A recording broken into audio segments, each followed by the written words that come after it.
All right, we're live. Hi, everybody. I'm Zane Daniel. I'm a Hathor energy healer, and I'm also the director and the founder of the Higher Self Expo. And I'm excited to have with me today Mr. Lee Chambers. Hi, Lee. Pleasure to be with you, Zane. Yeah, it is. It's a pleasure to be with you. And so, before we jump into what we're going to talk about, I want to introduce everybody to the Higher Self Expo in case they're not familiar with it. This is an online metaphysical conference.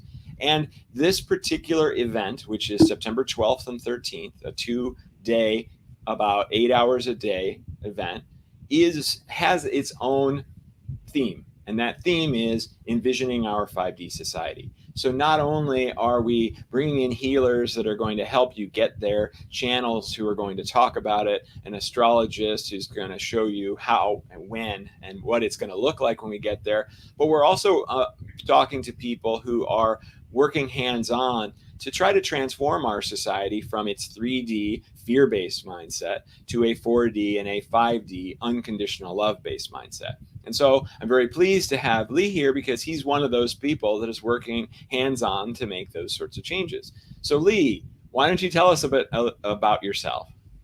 Yeah, so I'm Lee Chambers, and I run a company called Essentialized Workplace Wellbeing.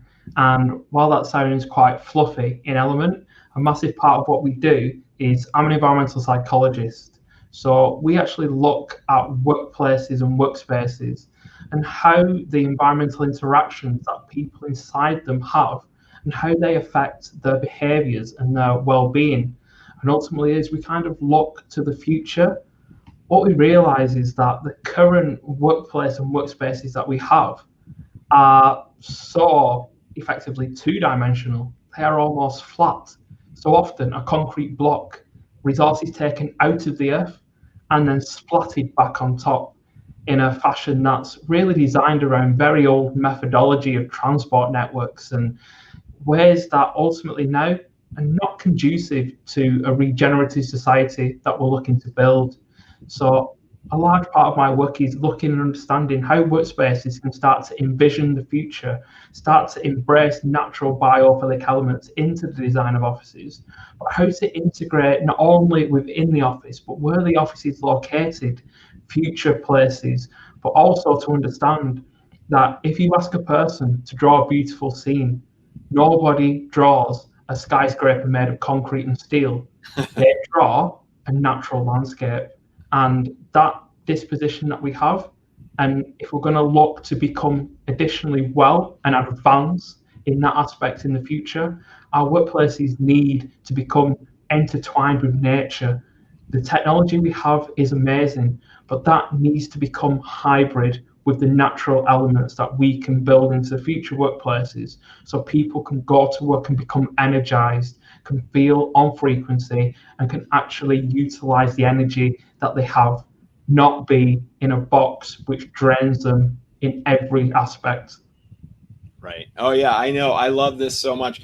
I'm a permaculture design certificate holder, and so I totally love the natural rule. And if you think about when we build buildings, we build them out of dead things, right? It's all made out of dead things, and those things deteriorate over time. They don't grow, they don't repair themselves, so you constantly have to repair them. So the idea of having workspaces and living spaces that are actually alive means that not only do they probably not deteriorate, but they essentially repair themselves or grow in better ways. So I'm super excited to hear more about what you're doing and what you've discovered in your process.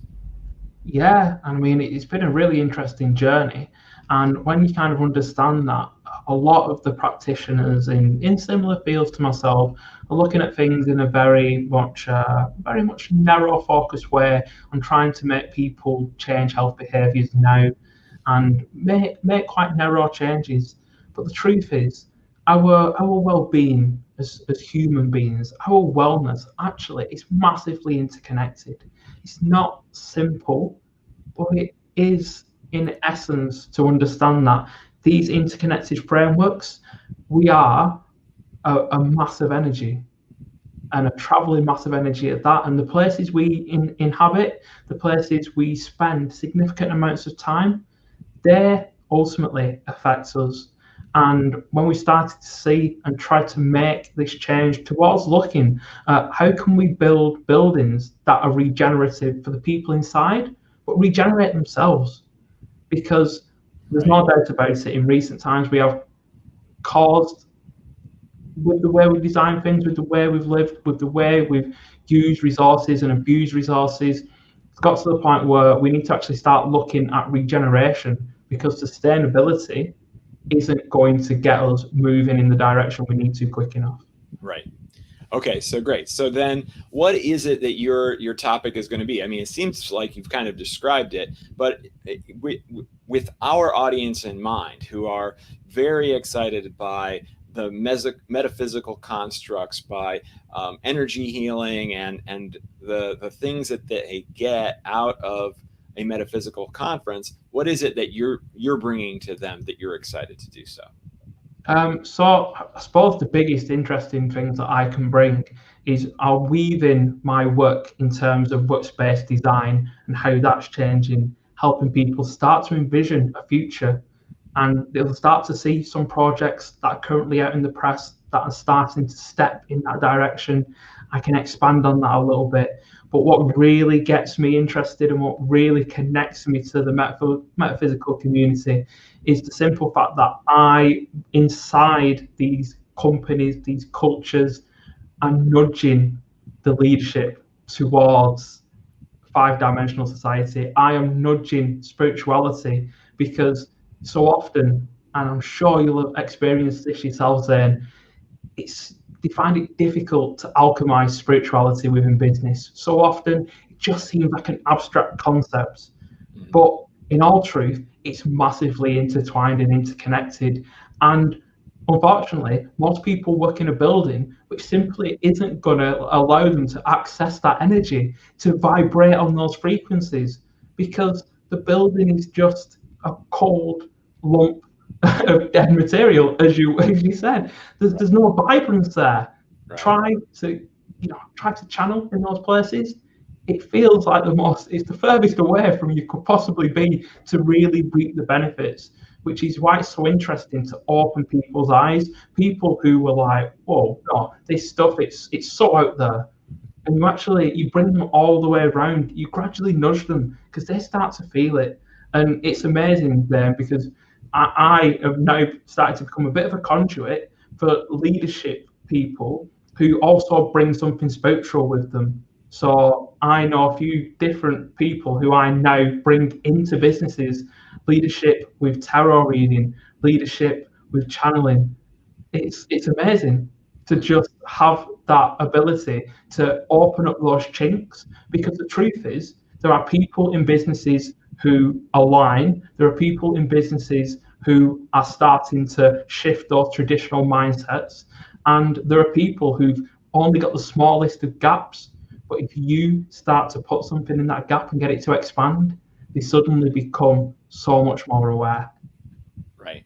Well, yeah. And so what you're doing is you are essentially being a catalyst to awakening for people.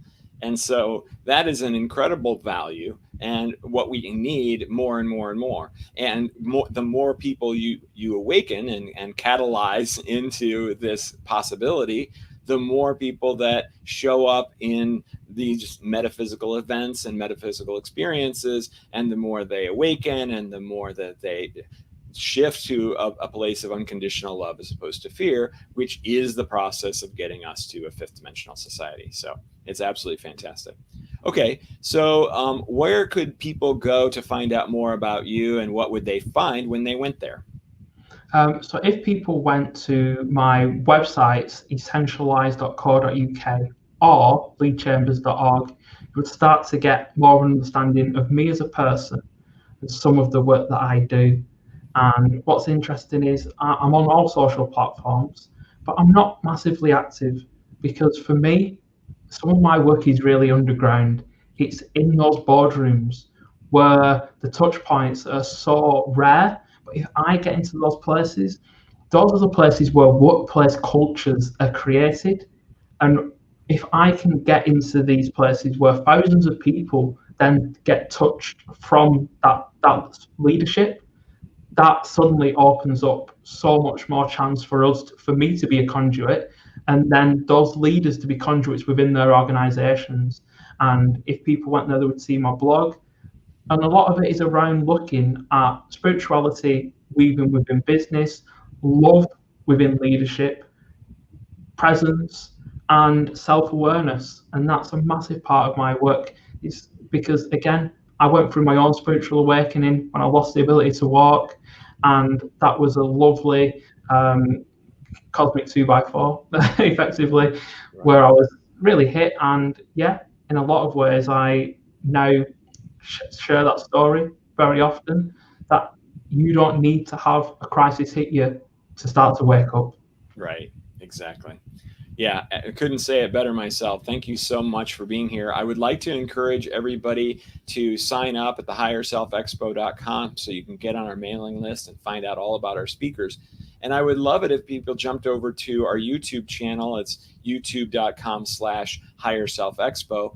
I'd love to try to get, it's a brand new channel. We didn't use it the first one. So I'd love to get our subscription rate up to 1,000. We're in the 300s right now. So I'd really love to get that, because the way that YouTube works is once you hit that 1,000 subscriber rate, then all of a sudden your videos make it further and further. So if everybody could help me out with that, I would appreciate it dramatically. And again, Lee, thank you so much for being here with us today. And I thank you in advance for being with us in less than 2 weeks. Yeah, I'm really excited. Very good. Thanks again. And we'll see everybody on the next one.